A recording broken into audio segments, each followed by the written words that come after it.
My first and really my only major interest as a child was in prehistoric life and the study of the prehistoric world, paleontology. Some of my first memories are tied into paleontology. For example, I watched the documentary series Walking with Dinosaurs on VHS until my VHS broke. It was the in vivo depiction of dinosaurs and other prehistoric life that fascinated me. How they moved and lived, died, multiplied. The fact that they walked the earth that I now existed on. I think it's safe to say that one of the areas of paleontology that's always fascinated me is palaeoart, which is an umbrella term that refers to scientifically informed artworks depicting prehistoric life. Paleoart has a long history, beginning in the 18th century with skeletal diagrams drawn by paleontological pioneers like Georges Cuvier and Johann Hermann. In 1830, the first commercialised work of paleoart was produced, entitled De Re Antiquor, produced by Henry Thomas de la Beche to help Mary Anning avoid financial ruin. Later still, in 1850, Benjamin Waterhouse Hawkins created the Crystal Palace statues in London, which were the first publicly accessible life-size reconstructions of prehistoric life. By the 1920s, the work of Charles Knight became the defining image of prehistorica in the Western Hemisphere, with his depiction of Tyrannosaurus rex directly inspiring Willis O'Brien's depiction of the animal in 1933's King Kong. This is all to say that, despite the undeniable quality of their work, paleoartists get little in the way of fame or recognition. Unlike other artworks, paleoart has a shelf life, which coincides with the scientific usefulness of their work. This ruthless mindset comes with science, where personal attachment and opinion really mean nothing in the face of facts and figures.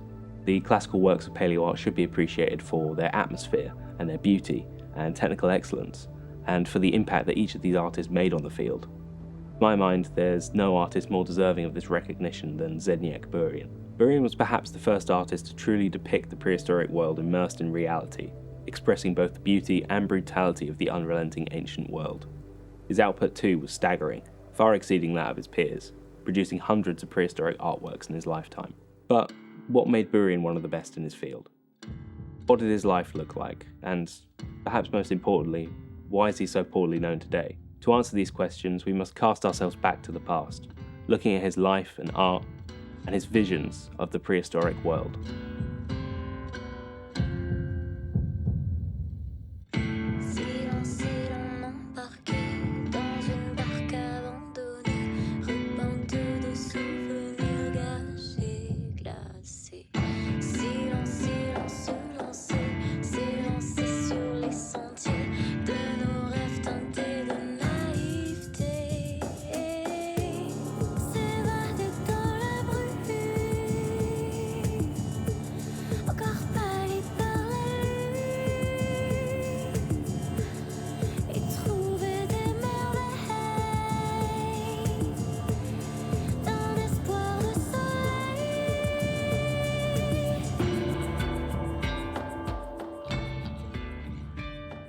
Zdeněk Burian was born in 1905 in the town of Kropotnice, Moravia.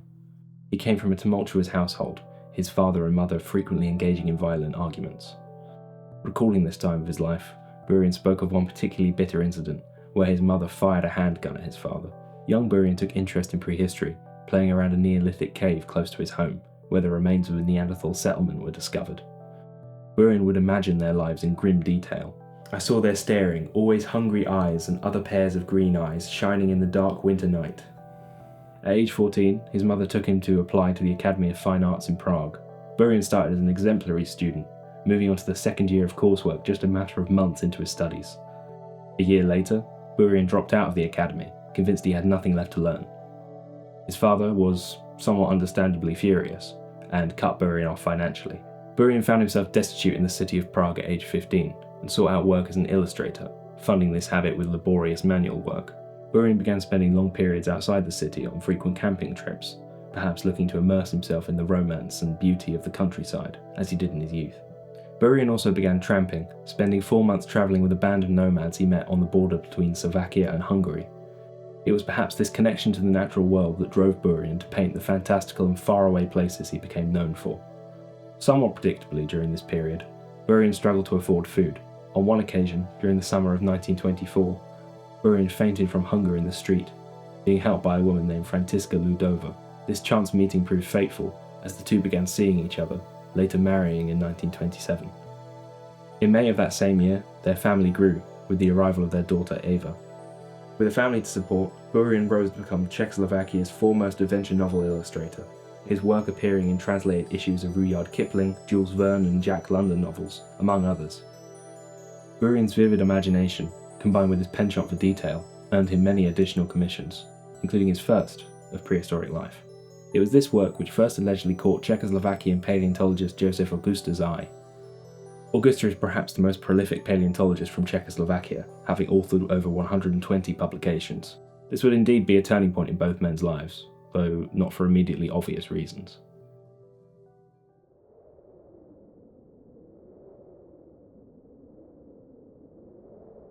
Commonly regarded as his first work of palaeoart, Burian's depiction of the temnospondyl amphibian species Archegosaurus and Brachiosaurus perfectly exhibit his trademark melancholy style. Unlike a lot of his later work, the detailing here is rather minimal, and as a result there is a hazy, almost dreamlike quality to the painting. The Permian world looks positively alien too, a pink and beige desert, barren, devoid of all life but the two creatures sitting atop an almost iridescent clay pool, the homonymous subjects of the painting. The amphibians, like all of Burian's paleo subjects, are ultimately doomed to their fate, though are far from the stoic figures he would later resurrect, instead drawing the audience into their reality, peering meekly out from the frame, almost as if they're looking for help. Here is where Burian's story becomes part of a globally shared struggle. In 1938, Nazi Germany annexed the historic Sudetenland from Czechoslovakia and established the Bohemian and Moravian Protectorate, effectively occupying Czechoslovakia to exploit its agricultural and industrial resources. Hitler's appointed Reichsprotector, the ruling position within this new territory, was Reinhard Heydrich, the chief of the Reich Security Main Office.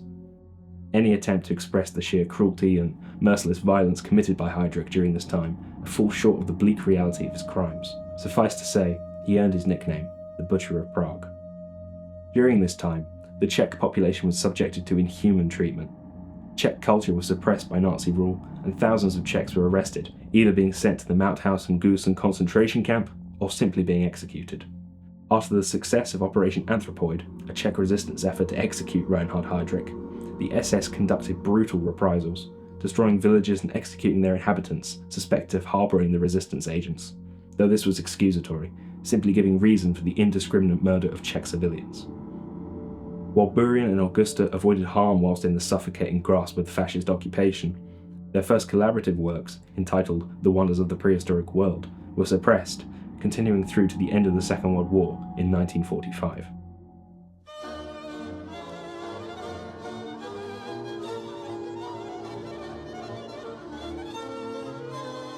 After Germany's surrender and the dissolution of the Protectorate state, Czechoslovakia formed a third, short-lived republic, power over which was seized in 1948 by the Communist Party of Czechoslovakia. Czechoslovakia subsequently became a constituent of the Soviet sphere of influence across all of Eastern Europe, and resultantly, private publishing houses were nationalised. This reduced Burian's non-Augusta commissions to a minimum overnight, and increased his devotion to producing palaeoart. Additionally, the newly created Ministry of Information and Enlightenment officially sanctioned their work on behalf of the state, due to its contribution to the popularisation of Darwinism, considered fundamental to the Marxist-Leninist ideology. This indeed opened many doors to Burian, who received commissions from various Czechoslovakian museums and state publishing houses.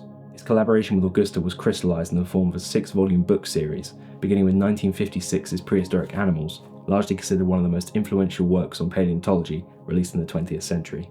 The next volume was Prehistoric Man, detailing the evolution of humanity, from apes to hominids to eventually Homo sapiens. This topic was of particular interest to Burian, who revelled in the opportunity to study human evolution and for its capacity to disprove racist theories.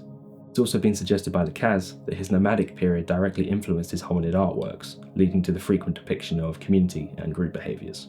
During this period, Burian undoubtedly produced his highest volume of prehistoric artworks, and for fans of Burian, this is his period of highest artistic quality, where he found his signature style.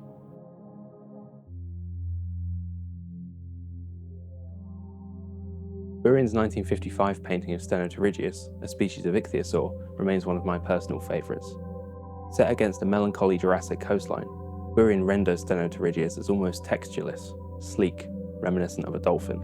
Two leap from the waters in perfect synchronicity, showcasing Burian's prowess for anatomical reconstruction. Elsewhere, ichthyosaurs surface and submerge into the gloomy green waters, in pursuit of food no doubt. The coarse texture of the canvas suggests rainfall from the brooding grey clouds at the top of the frame, imbuing the scene with a tempestuous melancholy. This painting recalls the first wave of palaeoart, the antediluvian scenes painted by Delabèche and Waterhouse-Hawkins. It incorporates new scientific theory, depicting these creatures not as monsters locked in perpetual combat, but rather as animals.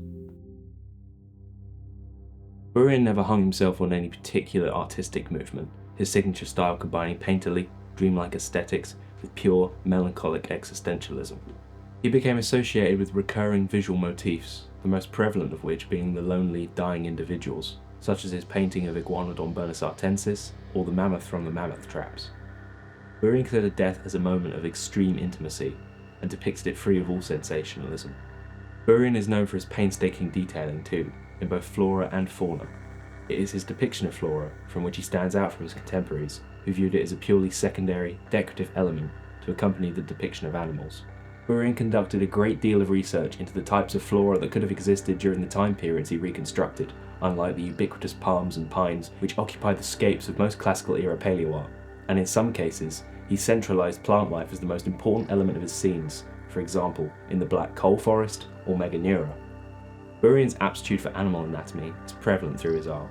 He would often start by illustrating the skeletal structure of an animal, then adding a layer of muscle, then skin. To help achieve fidelity in posture and motion, Burian would study the way extant animals moved. This is also a symptom of Burian's state-imposed restrictions. Very few fossils have been discovered in Czechia, especially when compared to the United States, China, and Western Europe, and the restriction of travel from Soviet territories meant Burian's access to the fossil materials he was reconstructing was minimal, often painting solely from photographs of fossilized bones. Fossil casts were rarely sent overseas either, and it wasn't like Burian had the funds to support such a demand, as these casts were truly expensive. Unlike today, where fossil casts can be purchased for next to nothing. Burian never stood in front of a dinosaur skeleton in his entire life, and as such, he and Augusta had to make reasonable inferences, often based on the world around them. For example, realizing ancient hominids as creatures with culture and strong intraspecies bonds, similar to, well, us.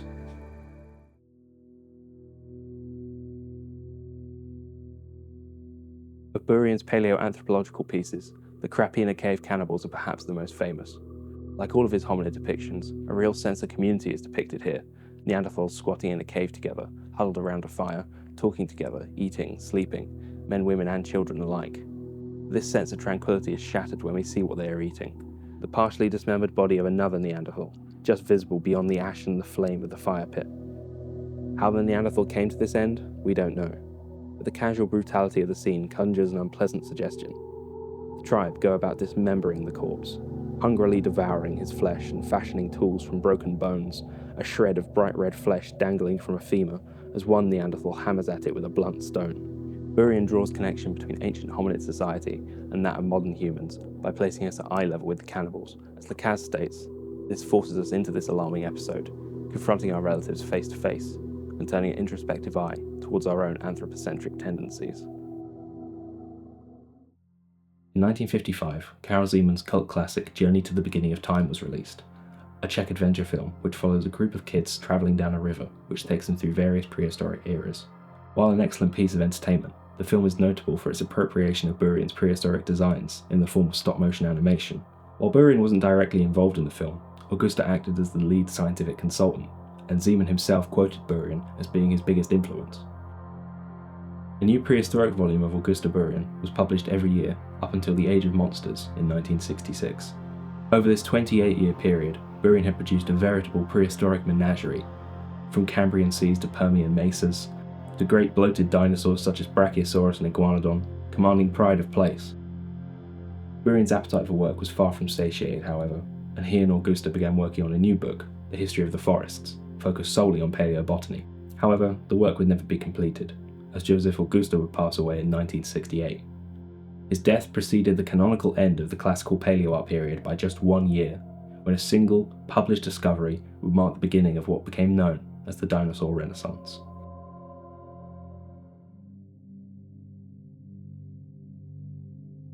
John Ostrom's description and study of Deinonychus, published in 1969, was absolutely revolutionary to the understanding of dinosaurs in mass. Through the accompanying artistic rendition of The Terrible Claw, created by the now legendary Robert Bakker, Dinosaurs were reimagined with closer affinities to birds than squamates or crocodiles, warm-blooded, energetic, lithe, and intelligent. While many artists languished in this new era of science, Burian was open to change and began to depict his dinosaurs as far more active animals. In truth, Burian's dinosaurs had always been depicted as far more energetic and lively than that of his counterparts, as he had based their muscular anatomy on that of extant birds and mammals. The death of Augusta therefore did not stifle Burian for long. He worked with other paleontologists throughout the 1970s, most notably Zdeněk Burian and Vratislav Mazak. The events of the Prague Spring brought greater liberty to the people of Czechoslovakia too, and allowed for international contact between Burian and Italian artist Rinaldo Diami, who he collaborated with for a series of children's encyclopedias on prehistory. At the same time, Burian sold the bulk of his completed works to the Moravian Museum and Anthropos Institute in Brno. By all accounts, the amount Burian received was negligible. The grounds for this decision lay in patriotism and to increase interest in Czechoslovakian paleontology. Burian was able to incorporate the latest science into his post-Augusta paintings, such as the presence of pycnofibers, or primitive feather structures on the wings of pterosaurs, and the horizontal, tail-lifted morphology of dinosaurs. Interestingly, the general academic stance is that Burian's later work is less interesting than his earlier works, despite these scientific advances, going so far as to say that his later works show fatigue and uncertainty, ghosts of the work he completed during his collaboration with Augusta. With logic behind this opinion, certainly time was catching up to Burian by the 70s, but the expectations from both his collaborators and publishers had also shifted. Where the paintings of the Augusta collaboration possessed a strong illustrative quality, with painterly landscapes that are just as visually engaging as the prehistoric animals, the paintings produced with Spinar and Mazak emphasized the individual animals as the most important, central element. In 1977, Burian was introduced by one of his students to Josef Wagner, then the director of the East Bohemian Zoo and Safari in Dvor Králov. Wagner desired a work for the zoo based on Rudolf Zallinger's iconic mural at the Yale Peabody Museum in Chicago, known as the Age of Reptiles, a massive, museum hall-spanning mural depicting the life of the Mesozoic from beginning to end. Burian rejected the proposal, citing the difficulty he would have constructing such a work at his age. Instead, Burian offered to create a series of 34 canvases with Mazak, depicting scenes of prehistoric life from multiple geological eras for permanent exhibition at the zoo. Burian started from the earliest geological era, moving through time, perhaps anticipating that he wouldn't finish the project. Despite these fears, Burian painted in greater detail than ever before, imbuing each canvas with a tangible, almost intoxicating primordial atmosphere. Burian would complete 22 of these canvases, passing away on July 1st, 1981.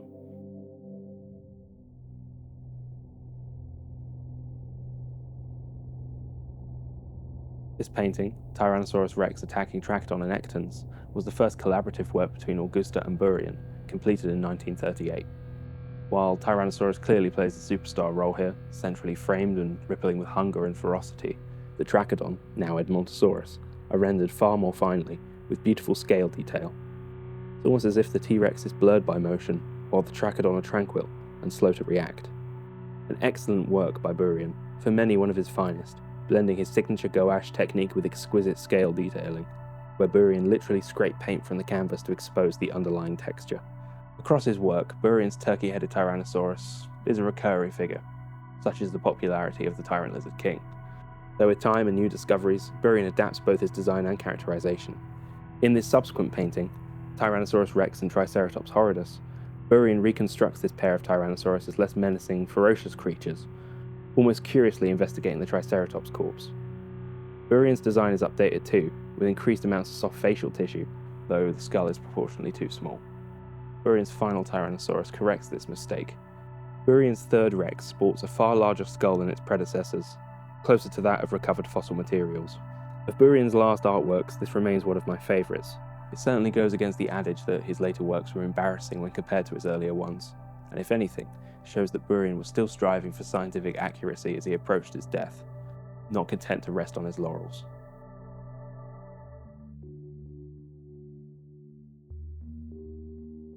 The exhibition at Dvor Králov would open to the public 2 years after Burian's death. It is a poignant and dignified place for his final works to reside, within a bewilderingly elegant 2-story yellow building with white columns and balconies befitting a plantation manor house. It remains the only permanent exhibition solely dedicated to Burian's work in the world. Within the gallery itself sits the taxidermy of a white rhinoceros, called Nabire. The white rhinoceros is a species considered extinct in the wild due to poaching across their historic range of South Sudan, Uganda, and the DRC. Burian's canvases showcase the animals lost to time and memory through random chance. By contrast, Nibiru shows the extinction of a species that was entirely preventable if not for the indifference of man. This juxtaposition shows how important it is for humanity to preserve the natural systems and life of our planet, or else we face losing the diversity of life that emerged long before we did, and within our lifetimes. So, what is Burian's legacy? While he undoubtedly produced a monumental body of beautiful art, the aforementioned ethereality of paleoart renders much of it obsolete from a scientific perspective, and due to its specialized nature, it's rarely spoken about in artistic circles. Modern paleoart owes a great, unpayable debt to Burian for his innovative pictorial style, his aptitude for anatomy, and his painstaking attention to detail, informed by then contemporary science. These last 2 points are indeed the pillars of modern paleoart practice. Some paleoartists utilize a similar painterly style to Burian's, such as art by Peter Montlitber, though of course this form of inspiration still elevates Burian himself. However, his work has been widely plagiarized and, in some cases, has even become emetic. This is seen as far back as the aforementioned Journey to the Beginning of Time, but there are countless other examples, such as the Ladybird Prehistoric Nature Guide, or the book Death Beast, which ape Burian's Styracosaurus and Tyrannosaurus respectively. The 1998 video game Carnivals also takes direct inspiration from Burian for their dinosaur designs, as did the 1960s French Starlou prehistoric toy series. Even some contemporary scientific models, such as Eofauna's steppe mammoth, take direct inspiration from Burian's designs. While an unfamiliar name worldwide, in his native Czechia, Burian was and continues to be held in the highest regard. His art is considered a source of national pride, especially that produced alongside Augusta. Such is their influence that the first dinosaur remains discovered in Czechia were named Burianosaurus augusti in their collective honour. Artistry can be a vain pursuit.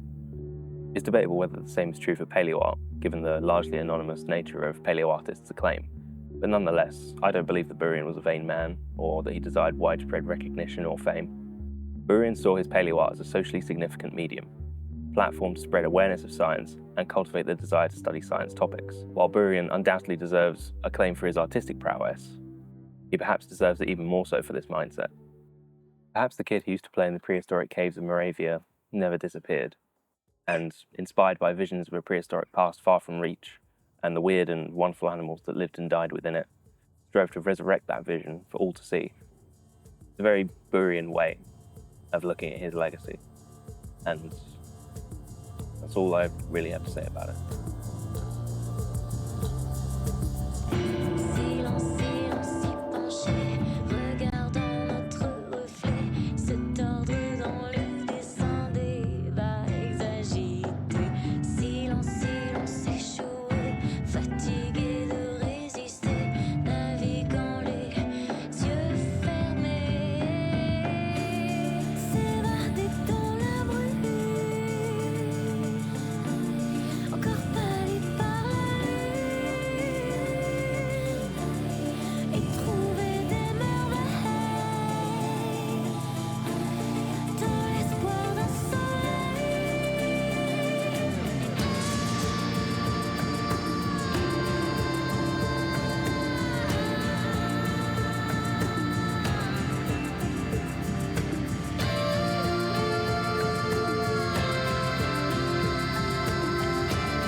Sorry, I'm leaving now.